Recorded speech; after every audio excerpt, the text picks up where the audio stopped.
Hello friends, जो हमारा daily answer writing का प्रोग्राम चल रहा है उत्तर प्रदेश 2025 मेंस के लिए, उसको हम कंटिन्यू आगे बढ़ाते हैं और आज के क्वेश्चन पे हम डिस्कस करते हैं। आज का हमारा क्वेश्चन है कि उत्तर प्रदेश में कौन से बेहतरीन और इम्पोर्टेंट एयरपोर्ट्स हैं और इन एयरपोर्ट्स के होने की वजह से उत्तर प्रदेश को किस तरीके से लाभ मिलेगा लॉन्ग टर्म में, इन सारी चीज़ों की बात करते हैं। ये क्वेश्चन आपका अवसंरचना का ही है और ये लास्ट क्वेश्चन है हमारा अवसंरचना का लेके। इसके बाद हम पेपर 6 की जो इंडस्ट्री वाला वो जो इकोनॉमी है उसमें एक्चुअली में इंडस्ट्री वाले सेक्टर में मूव आउट करेंगे। यहाँ से हम देखेंगे कि इम्पोर्टेंट इंडस्ट्रीज कौन सी हैं, क्या चीज़ है, इस तरीके से आगे इकोनॉमी पे मूव आउट हम कर जाएंगे। लेकिन ये एक इम्पोर्टेंट क्वेश्चन है क्योंकि जो भी आपका अवसंरचना या ट्रांसपोर्ट और कनेक्टिविटी से रिलेटेड जो भी क्वेश्चन है ना उत्तर प्रदेश में, वो बड़ा महत्वपूर्ण है क्योंकि अभी तक उत्तर प्रदेश के मेंस में इस तरह के क्वेश्चंस लगातार आ रहे हैं जो आपके अवसंरचना और इंफ्रास्ट्रक्चर या आपकी ट्रांसपोर्टेशन वाला जो सिस्टम है उसे बेहतरीन बनाने में इंपॉर्टेंट रोल प्ले करते हैं। इसीलिए ये क्वेश्चन बहुत इंपॉर्टेंट हो जाता है उत्तर प्रदेश मेंस 2025 के लिए। ठीक है, अब इसमें सबसे पहले हम क्वेश्चन में क्या डिस्कस करेंगे कि इसकी स्ट्रक्चर होगी, एक इंट्रोडक्शन होगा, उसके बाद मुख्य भाग, उसके बाद निष्कर्ष को लेके चलेंगे। हर क्वेश्चन में जब हम एक बेहतरीन क्वेश्चन लिखते हैं तो उसमें आपको ध्यान रखना है कि एक स्ट्रक्चर, एक स्टैंडर्ड स्ट्रक्चर जरूर होनी चाहिए, एक प्रॉपर प्रस्तावना, देन मुख्य भाग और एक निष्कर्ष। ठीक है, प्रस्तावना के बारे में मैंने आपसे हमेशा बात की है कि प्रस्तावना जब भी आप बना रहे हैं तो जिस चीज का डिस्कशन चल रहा है उसके बैकग्राउंड को लेके बनाना है और उस प्रस्तावना के अंदर एक अच्छी फाउंडेशन तैयार हो जाए जिसमें हम कुछ इंफॉर्मेशन भी दे दें, बेसिक इंफॉर्मेशन, और तैन मुख्य भाग में उसमें हम मूव आउट करें। मुख्य भाग और प्रस्तावना के बीच में एक कनेक्टिविटी और फ्लो भी होना चाहिए, उसके बारे में भी आज हम इसमें बात करेंगे किस तरीके से कनेक्टिविटी और फ्लो होगा। ठीक है, और फिर हम मुख्य भाग पे जाएंगे। मुख्य भाग पे जब जाते हैं तो जो भी हम पार्ट लिख रहे हैं वो हमेशा मल्टी डायमेंशनल होना चाहिए, ज़्यादा से ज़्यादा आयामों को कवर करते हुए होना चाहिए। जितने ज़्यादा और जितने डाइवर्स आयाम आप कवर करेंगे, जितने यूपी स्पेसिफिक आप एग्जाम्पल उसमें डालेंगे, उतना बेहतरीन क्वेश्चन बनेगा और उतना ही ज़्यादा आपको मार्क्स मिलेगा। ठीक है, आपकी बार मेंस में हम देख भी चुके, पिछले 2 मेंस में लगातार देखा जा रहा है कि पेपर 5 और पेपर 6 के अंदर वही स्टूडेंट्स ज़्यादा मार्क्स लेकर आ रहे हैं जो यूपी स्पेसिफिक होके उसमें एग्जाम्पल डाल रहे हैं। हमारे जितने भी क्वेश्चंस अभी तक डिस्कस हुए हैं आपने देखा होगा कि हम उसमें हर क्वेश्चन के हर पार्ट में, हर आयाम में उत्तर प्रदेश स्पेशल से रिलेटेड एग्जाम्पल डाल रहे हैं और उस तरीके से अगर आप लिखेंगे तो डेफिनेटली जो हमारा टारगेट है 125 मार्क्स का वो हम जरूर अचीव करेंगे।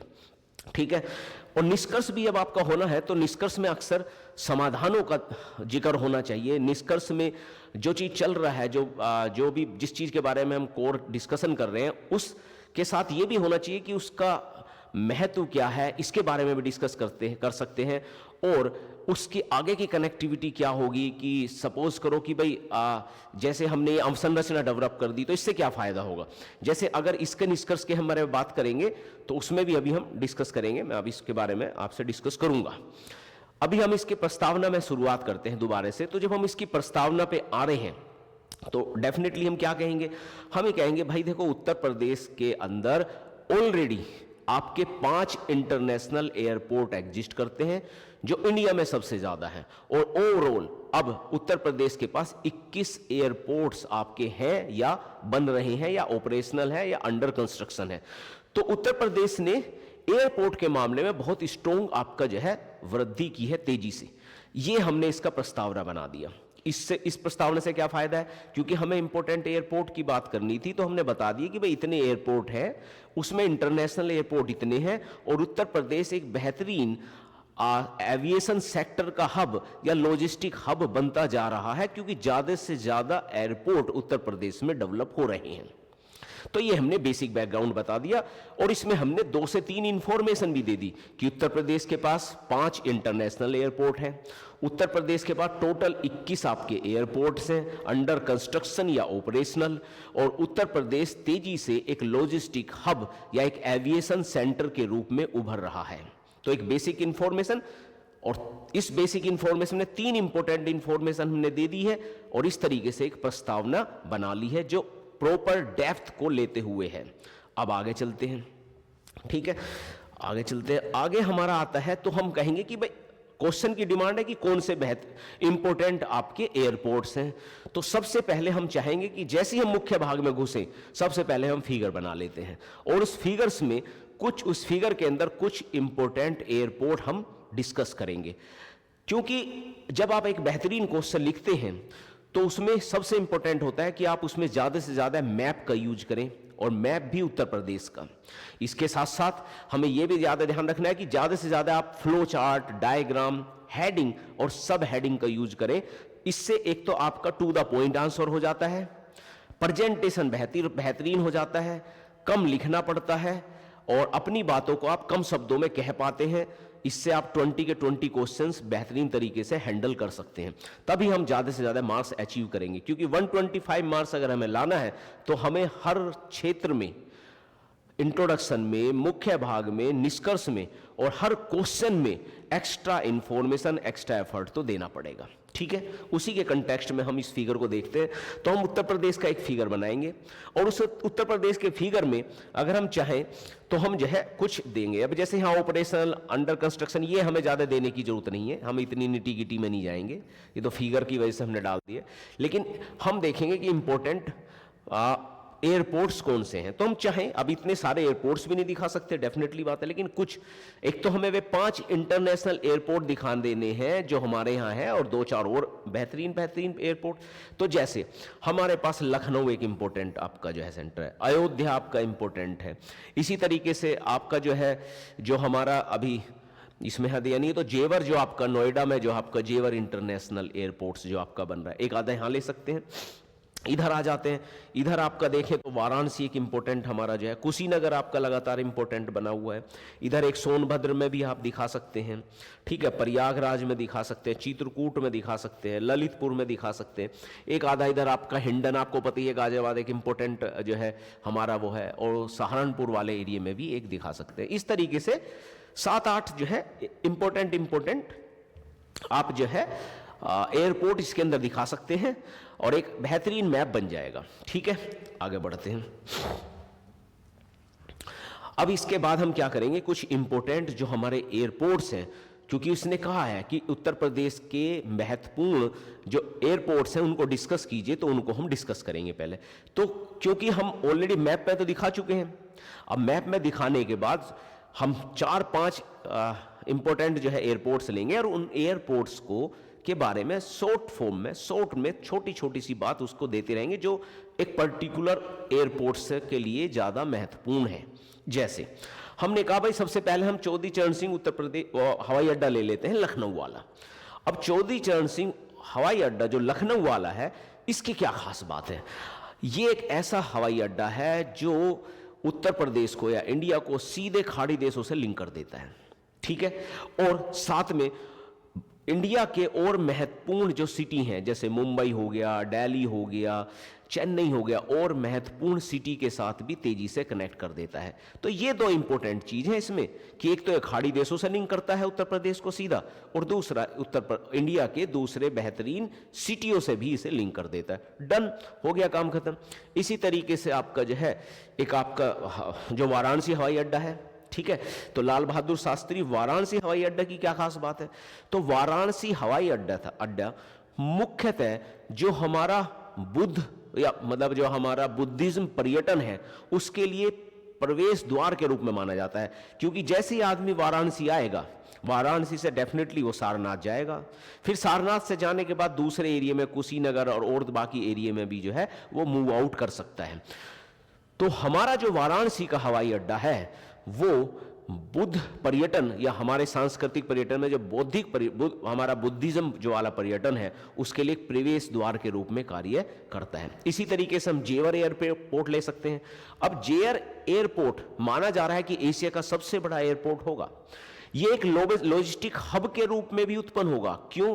क्योंकि ये दिल्ली मुंबई इंडस्ट्रियल कॉरिडोर के बिल्कुल नजदीक है, उससे जुड़ा हुआ है, और जैसे ही इस कॉरिडोर से जुड़ेगा तो इससे सबसे ज्यादा लॉजिस्टिक फैसिलिटीज नेशनल और इंटरनेशनल लेवल पे क्रिएट होंगी ही। तो ये आप कर ले सकते हैं। उसके बाद कुशीनगर को ले लीजिए, कुशीनगर भी इंपॉर्टेंट आपका जो है एयरपोर्ट बना है। अब इस कुशीनगर एयरपोर्ट को हम कह सकते हैं कि जो हमारा बुद्धिस्ट सर्किट है, उस बुद्धिस्ट सर्किट के सारे नोड को एक्टिवेट करने के लिए ये बहुत महत्वपूर्ण है, क्योंकि बुद्धिस्ट सर्किट से सीधा लिंक होता है। तो बुद्धिस्ट सर्किट से जैसे ही हम लिंक होता है तो हमारा सांस्कृतिक पर्यटन बढ़ाने के लिए बहुत इंपॉर्टेंट है। और इसके साथ साथ ही हम ये भी कह सकते हैं कि हमारा जो है रिलीजियस डिप्लोमेसी, या एक तरीके से कह दें धार्मिक आपका जो है कूटनीति, उसके लिए भी बहुत महत्वपूर्ण ये रोल प्ले करेगा। और ये इस तरीके से केवल उत्तर प्रदेश को ही नहीं, पूरे इंडिया को एक कूटनीतिक स्तर पर महत्वपूर्ण फायदा देता है। तो ये भी एक इंपॉर्टेंट चीज इसमें हम डाल सकते हैं। फिर अयोध्या इंटरनेशनल आपका एयरपोर्ट ले सकते हैं। ये अयोध्या को एक बेहतरीन वैश्विक आध्यात्मिक नगरी के रूप में स्थापित कर रहा है, और यहां से भी एक तरीके से सांस्कृतिक पर्यटन के बढ़ावा देने में ये एयरपोर्ट बहुत महत्वपूर्ण रोल प्ले कर रहा है। तो हर एयरपोर्ट की खास खास बात हमने दे दी है, और सीधा टू द पॉइंट 4-5 एयरपोर्ट बता दिए, डन। ठीक, इसके बाद हमें यह बताना है कि इन जो एयरपोर्ट्स बन रहे हैं उत्तर प्रदेश में इतने सारे, उसका लाभ उत्तर प्रदेश को क्या मिलेगा। ठीक है, अब इसमें आएंगे। अब इसमें जाने से पहले हम देखते हैं पहले हमें कि इसकी स्ट्रक्चर क्या होनी चाहिए। जब हम लाभ की बात करेंगे तो ये लाभ मल्टी डायमेंशनल होने चाहिए, मतलब हमें सभी आयामों को कवर करना है। कौन से आयामों को इसमें कवर करना है कि पर्यटन के लिए कैसे फायदेमंद हो सकता है, आर्थिक फायदे कैसे होंगे, ठीक है, सामरिक और राजनीतिक फायदे कैसे होंगे, ठीक है, अवसंरचनात्मक फायदे कैसे होंगे, हमें ये भी इंपॉर्टेंट चीज हमारे लिए होती है। और इसी तरीके से कुछ सामाजिक फायदे हो सकते हैं क्या, या अवसंरचना के विकास में फायदे हो सकते हैं क्या, रोजगार के डेवलपमेंट में फायदे हो सकते हैं। तो इस तरीके से हमें फायदा होगा, वो हमें बात करनी है। सबसे ज्यादा फायदा अगर एयरपोर्ट बन रहा है या आपका जो है कोई भी इस तरह की अवसंरचना बन रही है, तो डेफिनेटली इसके ज्यादा फायदे आर्थिक होंगे। तो आर्थिक फायदे भी थोड़े डाइवर्स रखेंगे, और उसके साथ साथ कुछ सामरिक फायदे भी होंगे, वो भी इसमें हम डालने की कोशिश करेंगे। और जब आर्थिक फायदे बताएंगे तो उसमें उसको भी अलग अलग हिस्से में तोड़ने की कोशिश करेंगे, वो इसमें हम जो है लेके चलते हैं। जैसे हमने क्या किया, अब पहले इस पर हम समझ लेते हैं, जैसे पर्यटन एक बता दिया, फिर व्यापार में, अब देखो ये इसका आर्थिक फायदा हो गया कि व्यापार को बढ़ाने में महत्वपूर्ण रोल प्ले करता है, रोजगार को बढ़ाने में महत्वपूर्ण रोल प्ले करता है, रोजगार बढ़ेगा, क्षेत्रीय विकास में महत्वपूर्ण रोल बढ़ेगा। अब क्षेत्रीय विकास आपका एक अब क्षेत्रीय विकास जो है एक आर्थिक, उसकी बजाय आर्थिक में भी आ सकता है, और साथ साथ में अगर आप चाहें तो इसे हम ये भी मान सकते हैं कि ये हमारा जो सामाजिक विकास में भी महत्वपूर्ण रोल प्ले करेगा। तो ये एक सामाजिक आयाम इसका खुल गया है। इससे आगे हम जाएंगे तो हम देखेंगे कि रक्षा और सामरिक अवसंरचना, मतलब रक्षा वाले क्षेत्र में भी और सामरिक क्षेत्र में भी, मतलब ये इसका एक पॉलिटिकल आयाम हम खोल रहे हैं। तो हमने कुछ आर्थिक आयाम खोले, सामाजिक आयाम भी खोले, राजनीतिक आयाम भी खोले, रक्षा के आयाम भी खोले, ठीक है, और रीजनल डेवलपमेंट जैसी सामाजिक स्थिति को भी खोला। तो ये सारी स्थिति पे हम ज्यादा बेटर डिस्कस कर पा रहे हैं। तो हम वापस इस पे दोबारा आते हैं, थोड़ा डिटेल में डिस्कस करते हैं। हमने कहा पर्यटन और तीर्थ स्थल को बढ़ाने में महत्वपूर्ण रोल प्ले करेगा, ठीक है। अब जब हम इसके अंदर लिखेंगे तो देखो जर्नल नहीं लिखना है, हमें अगेन यूपी स्पेसिफिक लिखना है। हम कहेंगे देखो उत्तर प्रदेश के कंटेक्स्ट में अगर आप देखें तो हमारे पास कई सारे सांस्कृतिक पर्यटन के स्थल है, जैसे आपका अयोध्या, कुशीनगर, वाराणसी, और ये सारे पर्यटन स्थल डेफिनेटली है। एयरपोर्ट के जितना, मतलब एयरपोर्ट के बनने से ये सारे पर्यटन स्थलों को और ज्यादा फायदा होगा, क्योंकि ज्यादा से ज्यादा पर्यटक यहां विजिट करेंगे। और तो उत्तर प्रदेश के कंटेक्स्ट में अगर हम देखें तो 2023 में लगभग 48 करोड़ के आसपास पर्यटक यहां घूमने आए, ठीक है, पूरे उत्तर प्रदेश में घूमने आए। उसमें फॉरेनर भी थे और दूसरे स्टेटों से भी, आपके जिसे हम डोमेस्टिक पर्यटक कहते हैं, वो भी यहां पर आए। तो ओवरऑल 48 करोड़ लोग विजिट कर रहे हैं, एक बड़ा जो है आंकड़ा है। तो इस तरीके से हम कह सकते हैं कि भाई अगर एयरपोर्ट बनता है तो डेफिनेटली ये जो हमारे अयोध्या है, वाराणसी है, सारनाथ है, कुशीनगर है, ये स्थान पर्यटन के बेहतरीन स्तंभ बन के उभरेंगे उत्तर प्रदेश के लिए, ठीक, ये कह सकते हैं। और इस तरीके से हम ये भी कह सकते हैं, ये डाटा भी हमें उत्तर प्रदेश के कंटेक्स्ट में ही देना पड़ेगा। इस तरीके से हमारे विरासत पर्यटन या सांस्कृतिक पर्यटन को बढ़ावा मिलेगा, ये हम बात कह सकते हैं। व्यापार और औद्योगिकरण में भी ये महत्वपूर्ण रोल प्ले करेगा। ये आर्थिक आयाम हम खोलेंगे, कैसे भाई, व्यापार में कैसे कर रहा है, व्यापार में इस तरीके से कर रहा है कि अब इसमें भी एग्जाम्पल लेना है। जैसे जो जेवर एयरपोर्ट है, इसे हम कह रहे हैं दिल्ली मुंबई इंडस्ट्रियल कॉरिडोर से लिंक हो रहा है, तो एक लॉजिस्टिक हब के रूप में स्टैब्लिश होगा। तो डेफिनेटली जब ये लॉजिस्टिक हब बन जाएगा तो इसके आसपास के एरिया में आपका क्या डेवलप होगा, डेफिनेटली इंडस्ट्री और तेजी से डेवलप होंगी, क्योंकि उसके लिए लॉजिस्टिक की सुविधा बहुत इजीली अवेलेबल हो जाएगी और पूरे वर्ल्ड से वो कनेक्ट हो जाएगा। इसी तरीके से अलग अलग एरिया में देखें, अगर हम देखें तो अगर आप देखें लखनऊ वाले एरिया में, और आम का उत्तर प्रदेश काफी ज्यादा एक्सपोर्ट करता है, तो कृषि के ये प्रोडक्ट्स जैसे आम हो गया, आलू हो गया, ये आपके एक्सपोर्ट किए जा सकते हैं सीधे। जैसे आलू, आम को आप सीधा एक्सपोर्ट कर सकते हैं लखनऊ एयरपोर्ट से। वहीं जो आलू है उसे हमारा जो आगरा वाले एरिया में जो है हमारा एयरपोर्ट बन रहा है उससे एक्सपोर्ट कर सकते हैं, क्योंकि आगरा वाला एरिया आलू के निर्यात के लिए बहुत इंपॉर्टेंट है उत्तर प्रदेश में, ठीक है, इस तरीके से ले सकते हैं। मुरादाबाद वाला एरिया ले लो, मुरादाबाद वाला जो एरिया है यहाँ पीतल का बहुत ज्यादा काम है जिससे हम एक्सपोर्ट कर सकते हैं। तो मुरादाबाद वाले एरिया के लिए अगर हम देखें तो अगर मेरठ में कोई एयरपोर्ट डेवलप हो रहा है या मुरादाबाद के पास में सहारनपुर में डेवलपमेंट हो रहा है उसका, या इवन जेवर एयरपोर्ट भी हो रहा है, तो वो मुरादाबाद वाले जो आपके पीतल के प्रोडक्ट है उसे तेजी से एक्सपोर्ट कर पाएगा। ये भी एक इंपॉर्टेंट सिस्टम हो सकता है। इसी तरीके से हम देखें तो वाराणसी वाला, वाराणसी भाई सिल्क की साड़ी के लिए बड़ा फेमस है, तो वाराणसी एयरपोर्ट जो है वो सिल्क की साड़ी के निर्यात के लिए एक महत्वपूर्ण स्थल बन के उभर सकता है। तो इस तरीके से जो यहाँ के औद्योगिक धंधे हैं उत्तर प्रदेश के लोकल लेवल पे, जैसे आपका मुरादाबाद में जो है पीतल का काम है, या आपका आम और आलू के कृषि पदार्थ का जो है एक्सपोर्ट है, या आपका सिल्क की साड़ियों का एक्सपोर्ट है, ये सारा तेजी से आपका बढ़ेगा, ये इसमें हेल्प करेगा। तो इस तरीके से इंडस्ट्रियलाइजेशन बहुत तेजी से होगा और ट्रेड और ट्रांसपोर्ट भी उत्तर प्रदेश में तेजी से बढ़ेगा। रोजगार सृजन भी आपका इसमें होगा, डेफिनेटली बात है। अभी फिर अगेन उत्तर प्रदेश के कंटेक्स्ट में ही हमें बात करनी है, तो जेवर एयरपोर्ट के बनने में ये आपका जो है एस्टिमेटेड है कि अगर जेवर एयरपोर्ट बनता है तो लगभग 1 लाख नए रोजगार आपके सर्जित होंगे उत्तर प्रदेश में। तो ये आपका इंपॉर्टेंट हो गया फिर कि रोजगार भी बढ़ा रहा है, ठीक है। क्षेत्रीय विकास और नगरीकरण में भी महत्वपूर्ण रोल प्ले करेगा। ये कैसे करेगा, देखो जो हमारे एयरपोर्ट बन रहे हैं, अगर अयोध्या वाला एरिया देखें, कुशीनगर वाला एरिया देखें और सोनभद्र वाला एरिया देखें, ललितपुर वाला एरिया देखें, यहाँ जो एयरपोर्ट बनेंगे, इन एयरपोर्ट के बनने से इनके नियर अबाउट एरिया में आपका होटल बनेंगे, लॉजिस्टिक हब्स बनेंगे, और जो आपकी प्रॉपर्टी है उसमें तेजी से निवेश होगा।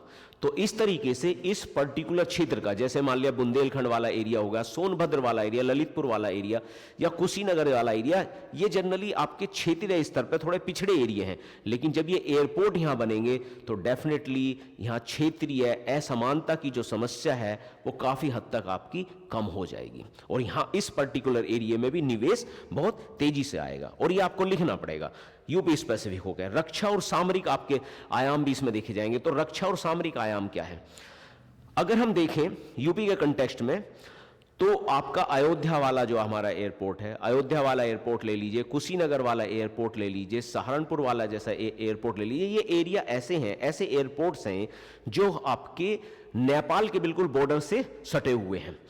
तो जब हमें नेपाल के बॉर्डर पे कोई इस तरह की जो है बॉर्डर मैनेजमेंट करना है या कोई सैन्य मूवमेंट देनी है, तो उन सारी चीजों को ये तेजी से जो है लिंक कर सकता है और तेजी से हेल्प क्रिएट कर सकता है। तो इस तरीके से हमने 6-7 आपके अलग अलग आयाम तोड़े हैं। मल्टी डायमेंशनल आयाम जब आप तोड़ेंगे तभी आप जो है, और यूपी स्पेसिफिक एग्जाम्पल देंगे, तभी वो क्वेश्चन आपका ज्यादा बेहतरीन बनेगा, ठीक है। अब आपका आते हैं कंक्लूजन पे। अब कंक्लूजन क्या कह रहा है भाई, ये एयरपोर्ट्स जो बन गए हैं इनका क्या महत्व है। महत्व ये है, महत्व के ऊपर ही हम इसका कंक्लूजन भी बना सकते हैं। महत्व यह है कि ये उत्तर प्रदेश को एक बेहतरीन लॉजिस्टिक हब के रूप में स्टैब्लिश कर देगा, जिसकी वजह से उत्तर प्रदेश एक बेहतरीन औद्योगिक स्थल बन के उभर सकता है, और जो उसका टारगेट है 1 ट्रिलियन इकोनॉमी बनने का, वो बन सकता है। एक तो इसका ऐसा महत्व हो सकता है, ये हम बता सकते हैं, ठीक है। और क्या महत्व हो सकता है, और तरीके से भी हम जो है इसका जो है निष्कर्ष निकाल सकते हैं। तो हम ये भी कह सकते हैं इसमें कि भाई डेफिनेटली आता है, जैसे हमारे एयरपोर्ट्स बनेंगे, ये एयरपोर्ट्स अल्टीमेटली क्या करेंगे, एयरपोर्ट्स नए औद्योगिक केंद्रों का या नए औद्योगिक केंद्रों का विकास करेंगे। और हमारे जो वन डिस्ट्रिक्ट वन प्रोडक्ट जैसे जो प्रोग्राम है उसको तेजी से बढ़ावा मिलेगा, और जिस वजह से उत्तर प्रदेश एक उत्तर प्रदेश का जो अवसंरचना है वो तेजी से उसका विकास होगा, और उत्तर प्रदेश एक तेजी से बढ़ते हुए औद्योगिक केंद्र के रूप में इस्टेब्लिश हो सकता है। इस तरीके से आप जो है उसके महत्व को लेकर, तो महत्व कई अलग अलग आयाम में खुल सकते हैं। जैसे आप वन डिस्ट्रिक्ट वन प्रोडक्ट वाला जो प्रोग्राम है उससे भी लिंक कर सकते हैं कि उससे हमारे जो है कॉटेज इंडस्ट्री या स्मॉल इंडस्ट्री उत्तर प्रदेश की तेजी से डेवलप होगी, एमएसएमई तेजी से डेवलप होगी, और एक तरीके से उत्तर प्रदेश का औद्योगिक विकास बहुत तेज होगा। या इसे 1 ट्रिलियन इकोनॉमी या लॉजिस्टिक हब से भी जोड़ के आप इसे लिंक कर सकते हैं। तो इस तरीके से उसके महत्व को कई तरीके से हम अलग अलग तरीके से जोड़ के उसका निष्कर्ष बना सकते हैं। आपके पास जब भी प्रस्तावना और जो निष्कर्ष होता है वो आपके पास चॉइस आप किस तरह का बनाएं, उसमें काफी डायमेंशंस हो सकती हैं। इसके ऊपर हम एक वीडियो भी लाऊंगा, मैं कोशिश करूंगा एक वीडियो लाए जिसमें हम बात करें कि भाई हमारा प्रस्तावना या निष्कर्ष किस तरीके से ज्यादा बेहतर किया जा सकता है। बाकी जो हम क्वेश्चन डिस्कस कर रहे हैं उसी के साथ साथ मैं आपके साथ डिस्कस कर ही रहा हूं लगातार। Thank you. बाकी जिस रिजल्ट आ चुका है प्री मेंस के लिए, जो भी बच्चा मेंस के लिए सीरियसली होकर तैयारी कर रहा है वो कंटिन्यू डेली आंसर राइटिंग करे, तभी आप 125 मार्क्स ला सकते हैं। जो बच्चा भाई प्री में क्वालिफाई नहीं हुआ है उसके लिए भी पूरा टाइम है इस टाइम कि वो मेंस पे फोकस होकर तैयारी करे, क्योंकि जब आपका प्री आएगा 2026 के कंटेक्स्ट में आप उस टाइम दोबारा तैयारी करोगे तभी उसका फायदा होगा। अभी आप सिर्फ टाइम वेस्ट करोगे। अभी टाइम है कि आप कंटिन्यूअस, चाहे आपका सिलेक्शन हुआ हो या ना हुआ हो, आप मेंस के मोड में बने रहिए, क्योंकि अल्टीमेट सिलेक्शन आपका मेंस से होता है, प्री से नहीं। ठीक है, तो प्री हो भी गया और मेंस नहीं क्वालिफाई हुआ तो कुछ फायदा नहीं होने वाला है। तो इसलिए आप कंटिन्यू डेली आंसर राइटिंग कीजिए और मेंस पे फोकस रहिए अगले 3 to 4 months। Thank you.